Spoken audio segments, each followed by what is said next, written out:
Bom dia, meus queridos irmãos e irmãs.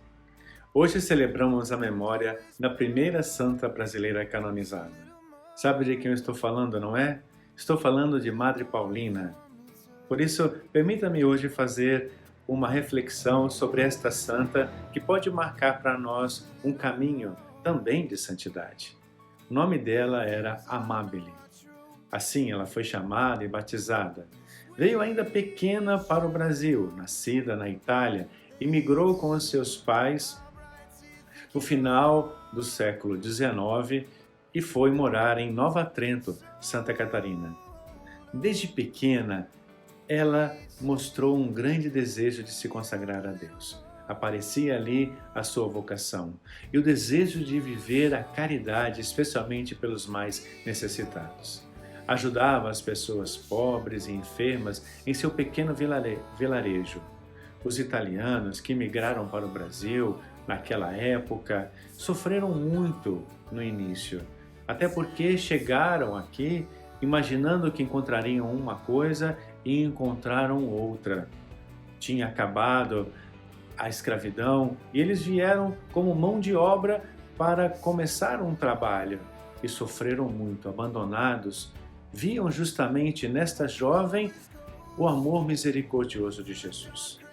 Através de seu pai, a jovem Amabile conseguiu construir um casebre, onde começou a atender a pessoas pobres e doentes, e também a dar instrução às crianças. Seu desejo era viver a caridade e ajudar as pessoas. Nasce então a congregação das Irmãzinhas da Imaculada Conceição. Foi a primeira congregação feminina fundada no Brasil. Olha só que interessante. Pela santidade e necessidade dessa obra, ela foi aprovada rapidamente pelo bispo de Curitiba em agosto de 1895. Na ocasião, Amabile então adotou o nome de Irmã Paulina do Coração Agonizante de Jesus. Já se pode ver no nome adotado pela irmã que ela queria justamente saciar este coração tão sofrido de Jesus que se identifica com os mais pobres, com os mais desfavorecidos.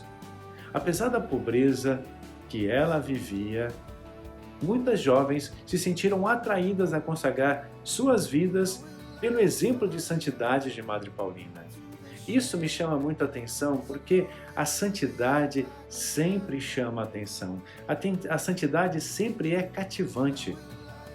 Algum tempo depois, a obra cresceu em número de irmãs e em ações sociais pelo Brasil inteiro. Nesse ínterim, Madre Paulina passou a ser perseguida e caluniada por uma rica senhora e começou a sofrer muito com essas perseguições, muito com essas situações. E quem não sofreria, não é verdade?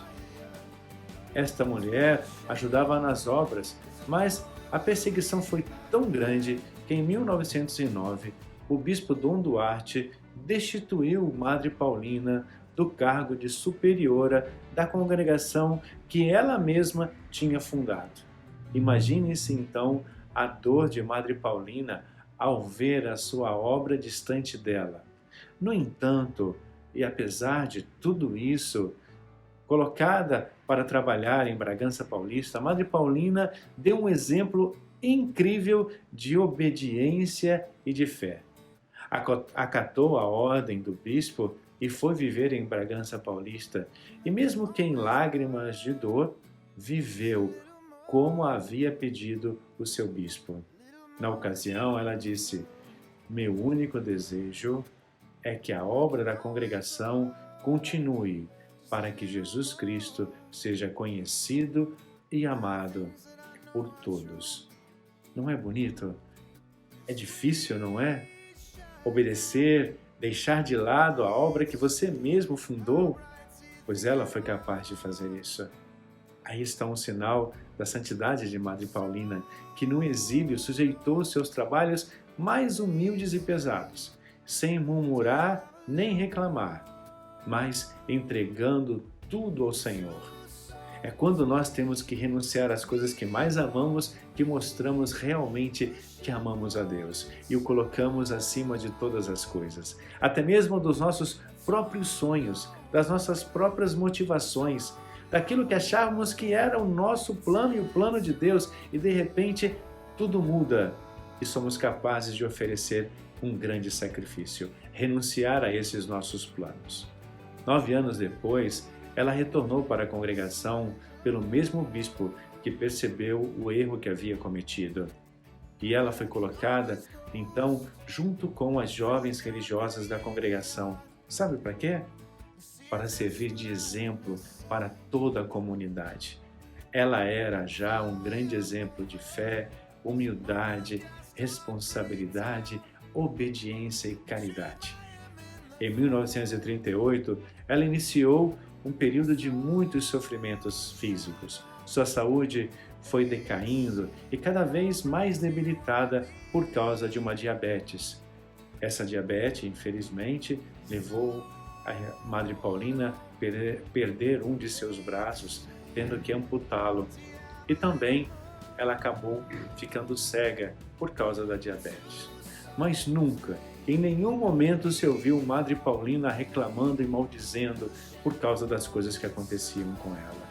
De sua boca só saíam palavras de amor e de louvor a Jesus Cristo e à Virgem Maria. Durou 4 anos este calvário. E por isso eu termino dizendo para vocês, vê como a vida dos santos não é fácil? Não. Quando nós aceitamos seguir Jesus, precisamos entender uma coisa: a santidade é um caminho em direção ao Calvário, e o direito dos santos é pregar-se com Jesus na cruz. E você, está pronto?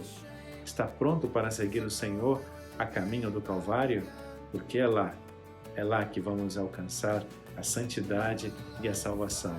Que Madre Paulina nos inspire a viver a caridade e o amor a Jesus sobre os nossos próprios planos, tendo a capacidade de renunciar a nós mesmos para fazer a vontade de Deus, antes de fazer a nossa própria vontade.